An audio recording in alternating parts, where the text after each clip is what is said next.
ഈ കഴിഞ്ഞ ദിവസം പെയ്ത മഴയില് അജ്മാൻ, റാസൽ ഖൈമ, ഷാർജ മൊത്തത്തിൽ മുങ്ങി.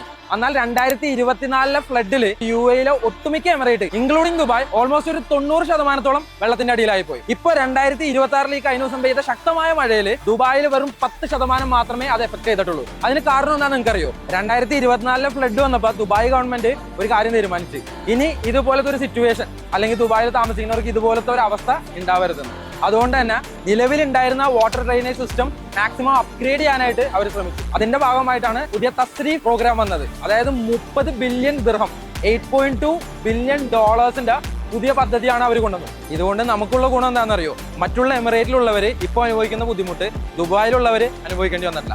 ഇപ്രാവശ്യത്തെ മഴ ദുബായിനൊട്ടും എഫക്ട് ചെയ്തിട്ടില്ല. ദുബായിൽ റെന്റ് കൂടുതലാണ്, ദുബായ് എക്സ്പെൻസീവ് ആണെന്ന് പറഞ്ഞിട്ട് ഷാർജ, അജ്മാൻ പോലുള്ള എമിറേറ്റിൽ പോയി താമസിക്കുന്നവർക്ക് അവരുടെ പകുതിയോളം സമയം ബ്ലോക്കിൽ പോകുന്നത് മാത്രമല്ല, ഇത്തരത്തിലുള്ള കുറച്ച് സംഭവങ്ങളൊക്കെ നിങ്ങൾ ഫേസ് ചെയ്യേണ്ടി വരും. ദുബായ് എക്സ്പെൻസീവ് അല്ല എന്ന് ഞാൻ പറയുന്നില്ല, പക്ഷെ ദുബായ് ഇവിടുത്തെ ജനങ്ങൾക്ക് നൽകുന്ന ഫെസിലിറ്റീസ്, ഇവിടുത്തെ സേവനങ്ങൾ, ഇവിടുത്തെ ലൈഫ് സ്റ്റൈല്, അതെല്ലാമാണ് ദുബായിനെ എക്സ്പെൻസീവ് ആക്കുന്നത്.